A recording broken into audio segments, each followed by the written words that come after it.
Chemistry ക്ലാസ്സിലേക്ക് എൻ്റെ എല്ലാ കുട്ടികൾക്കും ഒരുപാട് സന്തോഷത്തോടെ സ്വാഗതം. ഇന്ന് നമ്മൾ പഠിക്കാൻ പോകുന്നത് ഓസോണിനെ കുറിച്ചും സൾഫറിനെ കുറിച്ചുമാണ്. Ozone and sulphur. Okay, ozone എന്ന് പറയുന്നത് ഓക്സിജന്റെ ഒരു അല്ലോട്രോപ്പ് ആണ്. So ozone is an allotrope of oxygen. Ozone എവിടെയാണ് കാണപ്പെടുന്നത്? ഭൂമിയുടെ ഉപരിതലത്തിൽ നിന്ന് ഏകദേശം 20 കിലോമീറ്റർ മുകളില് അപ്പർ അറ്റ്മോസ്ഫിയറിലാണ് ഓസോൺ കാണപ്പെടുന്നത്. അവിടെ ഓക്സിജന്റെ ഫോട്ടോകെമിക്കൽ റിയാക്ഷൻ വഴിയാണ് ഓസോൺ ഫോം ചെയ്യുന്നത്. ഇങ്ങനെ ഫോം ചെയ്യുന്ന ഓസോൺ ശരിക്ക് ഭൂമിയെ പ്രൊട്ടക്ട് ചെയ്യുകയാണ് ചെയ്യുന്നത്. എങ്ങനെയാണ് ഓസോൺ പ്രൊട്ടക്ട് ചെയ്യുന്നത്?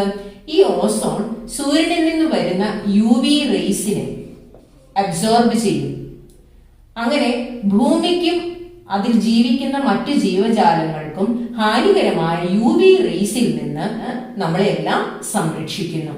ശരിക്കും ഓസോൺ ഒരു ബ്ലാങ്കറ്റ് ആയിട്ടാണ് ആക്ട് ചെയ്യുന്നത്. ഓസോൺ ബ്ലാങ്കറ്റ്, ഒരു പുതപ്പ് പോലെ ഭൂമിയെയും അതിലുള്ള സകല ജീവജാലങ്ങളെയും ഈ ഓസോൺ ലെയർ പ്രൊട്ടക്ട് ചെയ്യുകയാണ് ചെയ്യുന്നത്.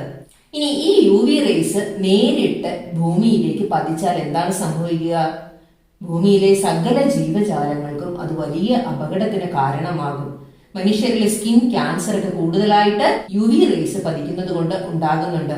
അതുപോലെ മെറൈൻ ലൈഫിന്, അക്വാട്ടിക് ലൈഫിന്, ഭൂമിയിലെ പ്ലാന്റ്സ് എല്ലാത്തിനും, ക്രോപ്സ് എല്ലാത്തിനും വലിയ നാശനഷ്ടങ്ങളാണ് UV റേസ് ഡയറക്റ്റ് ആയിട്ട് ഭൂമിയിലേക്ക് എത്തിയാൽ സംഭവിക്കുന്നത്. അപ്പൊ നിസ്സാര കാര്യമല്ല നമ്മുടെ ഈ ഓസോൺ ചെയ്തു തരുന്നത്. സോ ഓസോൺ ഒരു ബ്ലാങ്കറ്റ് പോലെ ആക്ട് ചെയ്യുകയാണ് ചെയ്യുന്നത്. എന്നാൽ 1980 അന്റാർട്ടിക്കയുടെ മുകളിലുള്ള അറ്റ്മോസ്ഫിയറിൽ, അപ്പർ അറ്റ്മോസ്ഫിയറിൽ ഈ ഓസോൺ ലെയറിൽ ഒരു ചെറിയ ഹോൾ കാണാനായിട്ട് ഇടയായി. ആ ചെറിയ ഹോളിന് കാരണം ക്ലോറോ ഫ്ലൂറോ കാർബണുകളുടെ പ്രസൻസ് ആണ് എന്ന് കണ്ടെത്തി. ക്ലോറോ ഫ്ലൂറോ കാർബൺസ്, CFCs എന്ന ചുരുക്ക പേരിലാണ് ഇത് അറിയപ്പെടുന്നത്. ക്ലോറോ ഫ്ലൂറോ കാർബൺ സാധാരണഗതിയിൽ എയറോസോൾ സ്പ്രേസിലും റെഫ്രിജറന്റും ഒക്കെ ആയിട്ട് ഉപയോഗിക്കുന്ന കോമ്പൗണ്ട് ആണ് ക്ലോറോ ഫ്ലൂറോ കാർബൺ. ഇവ വളരെ സ്റ്റേബിൾ ആയിട്ടുള്ള മോളിക്യൂളാണ്. ഇവ സ്ട്രാറ്റോസ്ഫിയറിലേക്ക് ഡിഫ്യൂസ് ചെയ്ത് അവിടെ നടക്കുന്ന റിയാക്ഷൻ ആണ്. So this is chlorofluorocarbon. മീഥേനിലെ 2 ഹൈഡ്രജൻ ആറ്റം മാറി ക്ലോറിനും അടുത്ത 2 ഹൈഡ്രജൻ ആറ്റം മാറി ഫ്ലൂറിനും വരുന്നു. ഇതാണ് ഡൈക്ലോറോ ഡൈഫ്ലൂറോ മീഥെയിൻ ആണ് ഈ കോമ്പൗണ്ട്. ഇതിനെയാണ് നമ്മൾ ക്ലോറോ ഫ്ലൂറോ കാർബൺ എന്ന് വിളിക്കുന്നത്. ഇത് ലൈറ്റിന്റെ പ്രസൻസിൽ ഡീകമ്പോസ് ചെയ്ത് ക്ലോറിനും CClF2 മാറുന്നു. ഇനി ഇങ്ങനെ ഉണ്ടായ ഈ ആക്റ്റീവ് സ്പീഷീസ് ക്ലോറിൻ വീണ്ടും ഈ ക്ലോറിൻ ഓസോണുമായിട്ട് റിയാക്ട് ചെയ്ത് ClO എന്ന ആക്റ്റീവ് സ്പീഷീസ് ഉണ്ടാകുന്നു. കൂടാതെ ഓക്സിജനും ഉണ്ടാകുന്നു. ഈ ClO എന്ന് പറയുന്ന ആക്റ്റീവ് സ്പീഷീസ് വീണ്ടും നമ്മുടെ നെസന്റ് ഓക്സിജനുമായിട്ട്, അറ്റോമിക് സ്റ്റേറ്റിലുള്ള ഓക്സിജനുമായിട്ട് റിയാക്ട് ചെയ്ത് ക്ലോറിനും ഓക്സിജനുമായിട്ട് മാറുന്നു. അപ്പൊ ഫലത്തില് ഇവിടെ ഓസോൺ ഇല്ലാതാവുകയാണ് ചെയ്തത്. അപ്പൊ ഇതിന്റെ ഒരു റിയാക്ഷൻ ഓസോണിന്റെ ഡിപ്ലീഷന് കാരണമാകുന്നുണ്ട്. അതുകൊണ്ട് തന്നെ ക്ലോറോ ഫ്ലൂറോ കാർബണുകളുടെ ഉപയോഗം നിയന്ത്രിച്ചിട്ടുണ്ട്. ഇനി ഇത് കൂടാതെ നമുക്കറിയാം, എയ്റോപ്ലെയിനുകളിൽ, സൂപ്പർസോണിക് ജെറ്റ് എയ്റോപ്ലെയിൻസിലൊക്കെ അവയുടെ എക്സ്ഹോസ്റ്റ് സിസ്റ്റത്തിൽ നിന്ന് പുറത്തേക്ക് വരുന്ന ഗ്യാസസിൽ ധാരാളമായി നൈട്രജന്റെ ഓക്സൈഡുകളുണ്ട്. Nitrogen oxides. ഈ നൈട്രജൻ ഓക്സൈഡ്സും ഓസോൺ ലെയർ ഡിപ്ലീഷന് കാരണമാകുന്നുണ്ട്. ഓസോൺ ലെയർ ഡിപ്ലീഷൻ ഉണ്ടായാലുള്ള കാര്യങ്ങൾ നമ്മൾ പറഞ്ഞു കഴിഞ്ഞു. അപ്പൊ നൈട്രജന്റെ ഓക്സൈഡുകള്, ഫോർ എക്സാമ്പിൾ പ്രധാനമായിട്ടും നൈട്രിക് ഓക്സൈഡ് അന്തരീക്ഷത്തിലുള്ള ഓസോണുമായിട്ട് ചേർന്ന് നൈട്രജൻ ഡയോക്സൈഡും ഓക്സിജനുമായിട്ട് മാറുന്നു. അപ്പം ഇത് ഓസോണിന്റെ ഡിപ്ലീഷന് കാരണമാകുന്നുണ്ട്. ഓക്കെ, 1980 അന്റാർട്ടിക്കയുടെ മുകളിലുണ്ടായ ഓസോൺ സുഷിരം ലോകമെമ്പാടുമുള്ള ശാസ്ത്രജ്ഞരെ വലിയ ആശങ്കയിലാഴ്ത്തിയിരുന്നു. അപ്പൊ അതിനെ ചെറുക്കുന്നതിനുള്ള ഒരുപാട് മാർഗങ്ങൾ നിരവധി രാജ്യങ്ങൾ ചേർന്ന് ആവിഷ്കരിച്ചിട്ടുണ്ട്.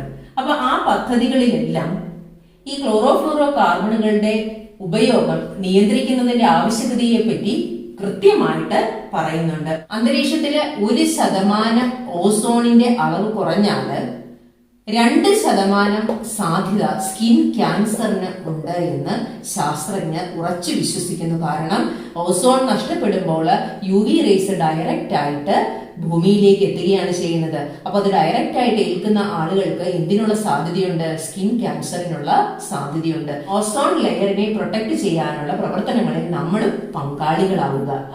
വിദേശ രാജ്യങ്ങളിലൊക്കെ കാർപൂളിംഗ് പോലെയുള്ള സംവിധാനങ്ങളുണ്ട്. അതായത് ഓരോ ആൾക്കും ഓരോ വാഹനം എന്നതിന് പകരം പൊതുഗതാഗതം കൂടുതൽ പ്രോത്സാഹിപ്പിക്കുക. അപ്പൊ കൂടുതൽ നൈട്രജന്റെ ഓക്സൈഡുകൾ ഒന്നും അന്തരീക്ഷത്തിലേക്ക് പുറന്തള്ളപ്പെടുകയില്ല. അപ്പൊ അങ്ങനെ നമുക്ക് ഓസോൺ ലെയർ ഡിപ്ലീഷനെയൊക്കെ കുറയ്ക്കാനായിട്ട് സാധിക്കും. ഓക്കെ, ഓസോണിന്റെ പ്രാധാന്യത്തെ കുറിച്ച് നമ്മൾ കണ്ടു കഴിഞ്ഞു.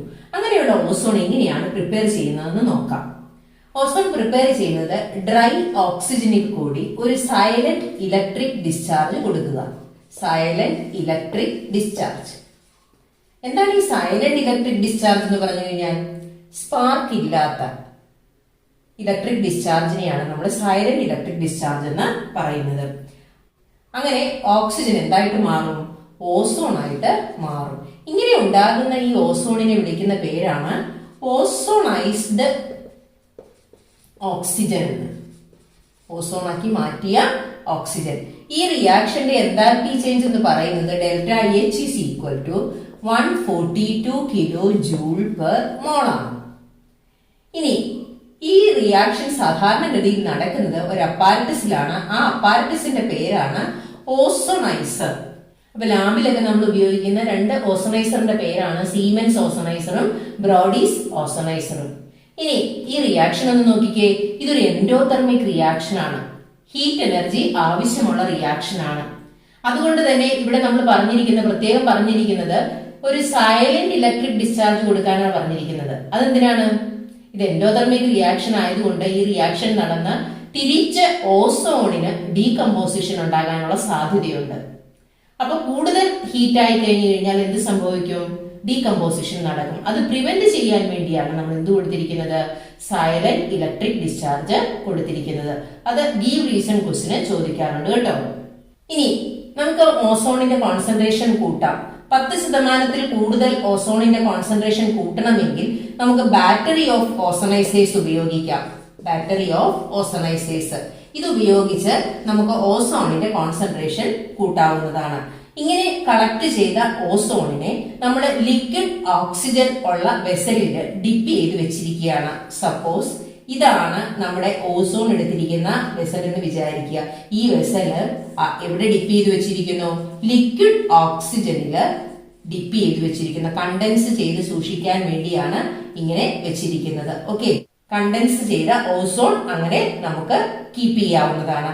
കാരണം ഇവിടെ ഓസോണിന്റെ ബോയിലിംഗ് പോയിന്റ് എന്ന് പറയുന്നത് 161 കെൽവിൻ ആണ്. 161 കെൽവിനേ ഉള്ളൂ. അപ്പൊ അത് ഇവാപറേറ്റ് ചെയ്ത് പോകാനൊക്കെയുള്ള സാധ്യതയുണ്ട്. അപ്പൊ അതുകൊണ്ട് നമ്മൾ അതിനെ കണ്ടൻസ്ഡ് ഫോമില് ലിക്വിഡ് ഓക്സിജനിലാണ് അത് ഇമേഴ്സ് ചെയ്ത് വെച്ചിരിക്കുന്നത്. ഓക്കെ, ഇനി ഓസോണിന്റെ ഫിസിക്കൽ പ്രോപ്പർട്ടീസ് അത് 3 ഫോമില് ഉണ്ട്: gaseous, liquid and solid form. Gaseous ഫോമിലെ പെയിൽ ബ്ലൂ കളറാണ്, ലിക്വിഡ് ഫോമിലെ ഡാർക്ക് ബ്ലൂ ആണ്, സോളിഡ് ഫോമിലെ വയലറ്റ് ബ്ലാക്ക് കളറാണ്. ഇനി ഇതിനൊരു ക്യാരക്ടറിസ്റ്റിക് സ്മെല്ലുണ്ട്. ചെറിയ കോൺസെൻട്രേഷൻ ഓസോൺ ഒക്കെ ഉണ്ടെങ്കിൽ അത് ഹാംലെസ് ആണ്, നമുക്ക് ഉപദ്രവകാരി അല്ല.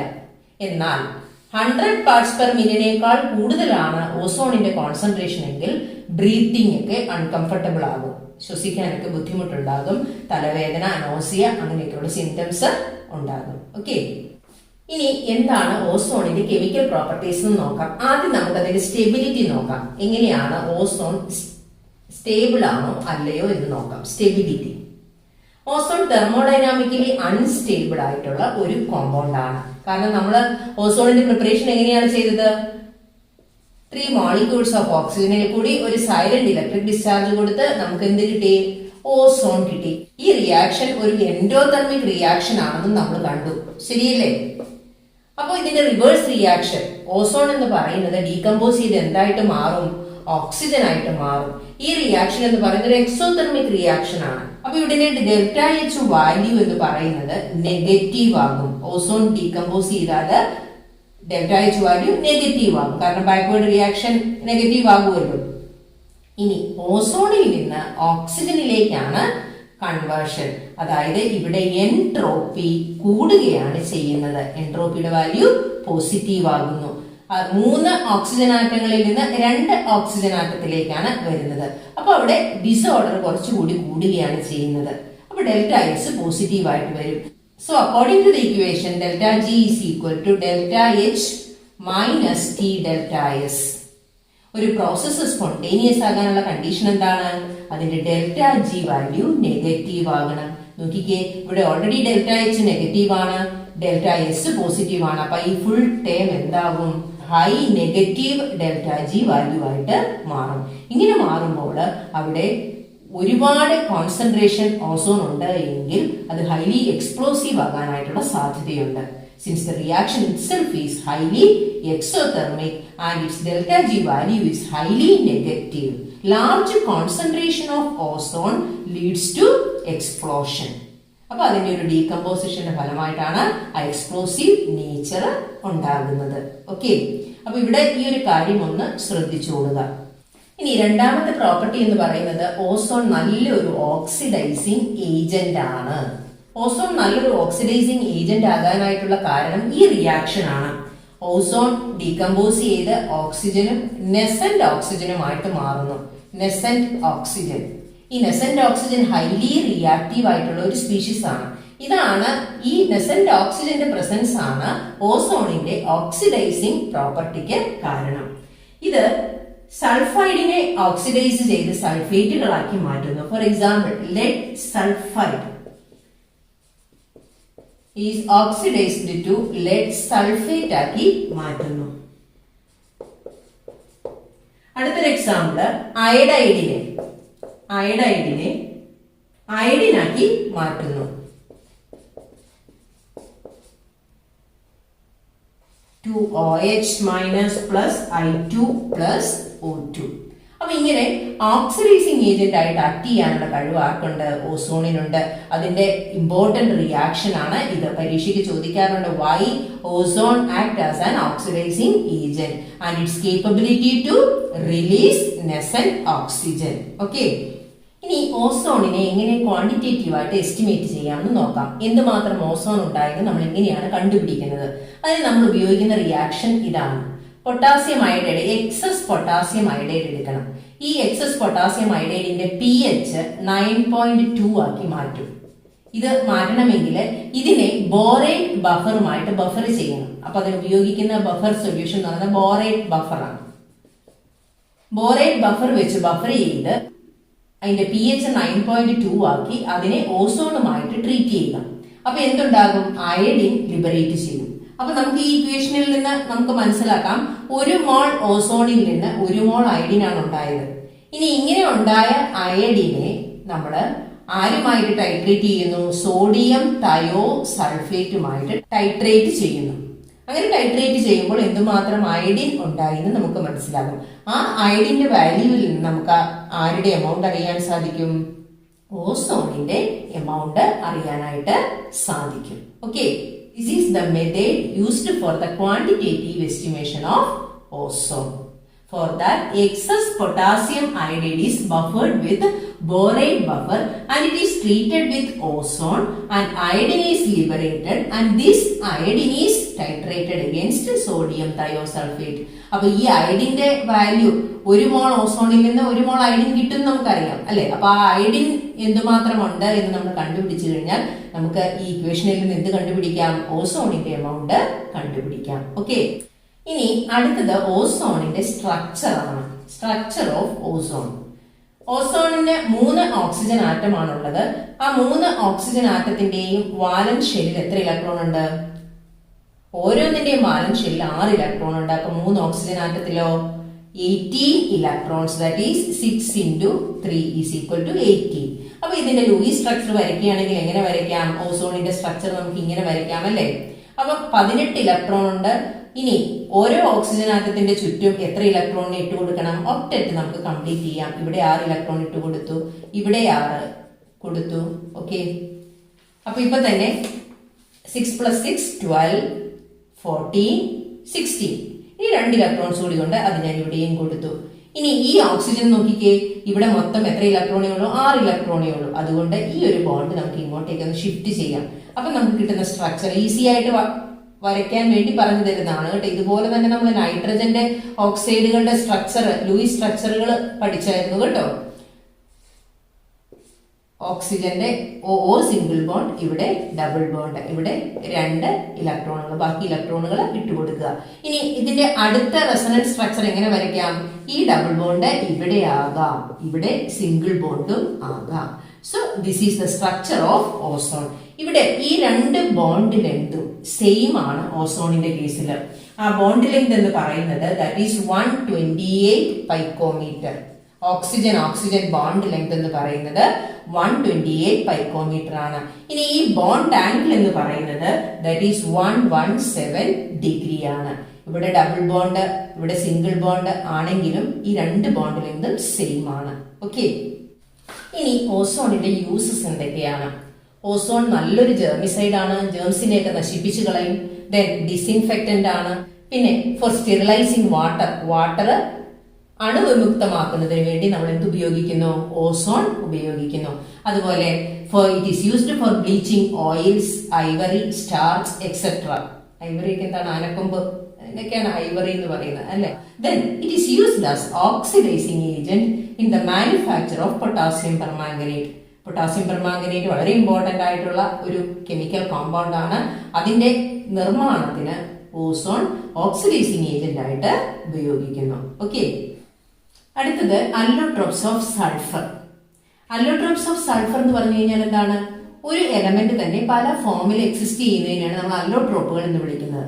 സൾഫറിന് നിരവധി അല്ലോട്രോപ്പുകളുണ്ട്. അതിൽ ഏറ്റവും ഇമ്പോർട്ടന്റ് ആയിട്ടുള്ള 2 അല്ലോട്രോപ്സ് ആണ് yellow rhombic and monoclinic. Yellow റോംബിക്കിന് ആൽഫ സൾഫർ എന്ന പേരിലും മോണോക്ലിനിക്കിന് ബീറ്റ സൾഫർ എന്ന പേരിലും അറിയപ്പെടുന്നുണ്ട്. ഇനി ഇത് രണ്ടും കൂടി കമ്പയർ ചെയ്ത് നമുക്കൊന്ന് പഠിക്കാം. നോക്കിക്കേ, ആൽഫ സൾഫർ പ്രിപ്പയർ ചെയ്യുന്നത് കാർബൺ ഡൈ സൾഫൈഡിൽ ഡിസോൾവ് ചെയ്ത റോൾ സൾഫർ സൊല്യൂഷനെ ഇവാപറേറ്റ് ചെയ്ത് കഴിയുമ്പോൾ നമുക്ക് ആൽഫ സൾഫർ കിട്ടും. So the solution of roll sulphur in carbon disulphide on evaporation gives alpha sulphur. എന്നാൽ ബീറ്റ സൾഫർ എങ്ങനെയാണ് പ്രിപ്പയർ ചെയ്യുന്നത്? ആൽഫ സൾഫറിനെ ഒരു ഡിഷിലെടുത്ത് മെൽറ്റ് ചെയ്യുക, ഉരുക്കി കഴിഞ്ഞാൽ അതിനെ തണുപ്പിക്കുക, കൂൾ ചെയ്യുമ്പോൾ ഒരു ക്രസ്റ്റ് പോലെ ഫോം ചെയ്യും. ക്രസ്റ്റ് എന്ന് പറഞ്ഞാൽ എന്താണ്? ഒരു ചിതൽപ്പുറ്റൊക്കെ ഇങ്ങനെ ഉണ്ടാകുന്ന കണ്ടില്ലേ? അതുപോലെ ഒരു ക്രസ്റ്റ് ഫോം ചെയ്യും. ആ ക്രസ്റ്റിൽ 2 ഹോൾസ് ഇട്ട് കൊടുക്കുക. ആ ഹോൾസ് ഇട്ട് കൊടുക്കുമ്പോൾ അതിനകത്തുള്ള ലിക്വിഡിനെയൊക്കെ നമുക്ക് പുറത്തേക്ക് ഒഴിച്ചു കളയാനായിട്ട് സാധിക്കും. അതിനുശേഷം ആ ക്രസ്റ്റ് നമ്മൾ പൊട്ടിച്ചു കഴിയുമ്പോൾ, ആ ക്രസ്റ്റ് അങ്ങ് മാറ്റി കഴിയുമ്പോൾ നമുക്ക് കളർലെസ് നീഡിൽ ഷേപ്ഡ് ക്രിസ്റ്റൽസ് കാണാം. അതാണ് ബീറ്റ സൾഫർ. ആ നല്ല നീഡിലിന്റെ ഷേപ്പുള്ള ക്രിസ്റ്റൽസ് ആയിരിക്കും നമുക്ക് കിട്ടുന്നത്. ഓക്കെ, ഇനി യെല്ലോ റോംബിക് സൾഫറിന്റെ കളറ് പേര് പോലെ തന്നെ യെല്ലോ ആണ്. മോണോക്ലിനിക് സൾഫറിന്റെ ഡൾ യെല്ലോ ആണ്. ഇനി melting point 385.8 kelvin, specific gravity 2.06 alpha സൾഫറിന്റേത്. എന്നാൽ ബീറ്റ സൾഫറിന്റേതോ 393 കെൽവിൻ മെൽറ്റിംഗ് പോയിന്റും സ്പെസിഫിക് ഗ്രാവിറ്റി 1.98 ഇനി യെല്ലോ റോംബിക് സൾഫർ ആണ് സ്റ്റേബിൾ, റൂം ടെമ്പറേച്ചറിൽ സ്റ്റേബിൾ ആയ സൾഫറിന്റെ അല്ലോട്രോപ്പ് എന്ന് പറയുന്നത് ആൽഫ സൾഫർ ആണ്. എന്നാൽ ബീറ്റ സൾഫർ എപ്പോഴാണ് സ്റ്റേബിൾ ആകുന്നത്? എബവ് 369 കെൽവിനിലാണ്. നോക്കിക്കേ, അങ്ങനെയാണ് എങ്കിൽ ഈ ആൽഫ സൾഫറിനെ 369 കെൽവിന് മുകളിൽ ഹീറ്റ് ചെയ്താൽ നമുക്ക് എന്ത് കിട്ടും? ബീറ്റ സൾഫർ കിട്ടും. അതുപോലെ ബീറ്റ സൾഫറിനെ ബിലോ 369 കെൽവിനിലേക്ക് കൊണ്ടുവന്നു കഴിഞ്ഞാൽ നമുക്ക് എന്തായിട്ട് മാറും? അത് ആൽഫ സൾഫർ ആയിട്ടും മാറും. ഇനി ഈ 2 ഫോംസും 369 കെൽവിനിൽ സ്റ്റേബിൾ ആണ്. 369 കെൽവിൻ എന്ന് പറയുന്ന ടെമ്പറേച്ചറിനെ നമ്മൾ ട്രാൻസിഷൻ ടെമ്പറേച്ചർ എന്ന് വിളിക്കുന്നു. 369 കെൽവിനിലാണ് ആൽഫ സൾഫറും ബീറ്റ സൾഫറും സ്റ്റേബിൾ ആകുന്നത്. അതുകൊണ്ട് തന്നെ ഈ ഒരു ടെമ്പറേച്ചറിനെ നമ്മൾ ട്രാൻസിഷൻ ടെമ്പറേച്ചർ, ഒരു ഫോമിൽ നിന്ന് മറ്റൊരു ഫോമിലേക്ക് മാറുന്ന ഒരു ടെമ്പറേച്ചർ എന്ന് വിളിക്കുന്നു. ഓക്കെ, ഇനി ഈ 2 ഫോംസും കാർബൺ ഡൈ സൾഫൈഡിൽ സോല്യൂബിൾ ആണ്, ആൽഫ സൾഫറും ബീറ്റ സൾഫറും. എന്നാൽ ആൽഫ സൾഫർ വാട്ടറിൽ ഇൻസോല്യൂബിൾ ആണ്. എന്നാൽ ബെൻസീൻ, ആൽക്കഹോൾ, ഈതർ മുതലായവയിൽ അത് ഒരു പരിധി വരെ ലയിക്കുന്നുണ്ട്. So dissolves to some extent in benzene, alcohol and ether.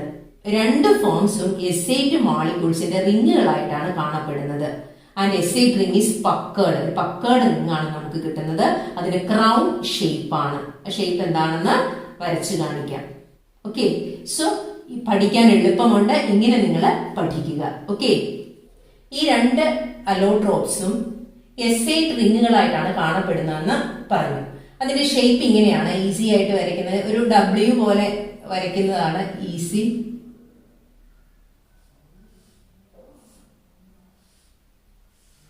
Okay, ഇനി ഓരോ കോർണറിലും ഓരോ സൾഫർ ആറ്റമാണ്. So this is crown shape. Crown shape ആണ് ഇതിനുള്ളത്. ഈ രൂപത്തിലാണ് ഈ രണ്ട് അലോട്രോപ്സും കാണപ്പെടുന്നത്. 8 സൾഫർ ആറ്റംസ് ഉണ്ട്. മറ്റൊരു ഫോം ആണ് സൈക്ലോ S8. ഇതിന്റെ മറ്റൊരു പേരാണ് എംഗൽസ് സൾഫർ.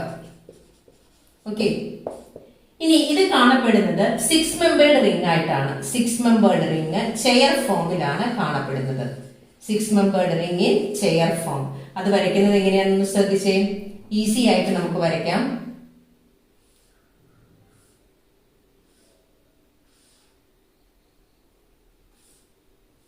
ഇതാണ് ചെയർ ഫോം. ഓരോ കോർണറിലും ഓരോ സൾഫർ ആറ്റം. ഈ രൂപത്തിലാണ് സൈക്ലോ S8 ഫോം സൾഫറിന്റെ കാണപ്പെടുന്നത്.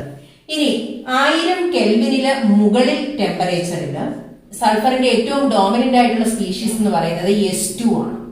എബവ് 1000 കെൽവിൻ സൾഫറിന്റെ ഡോമിനന്റ് സ്പീഷീസ് എന്ന് പറയുന്നത് S2 ആണ്.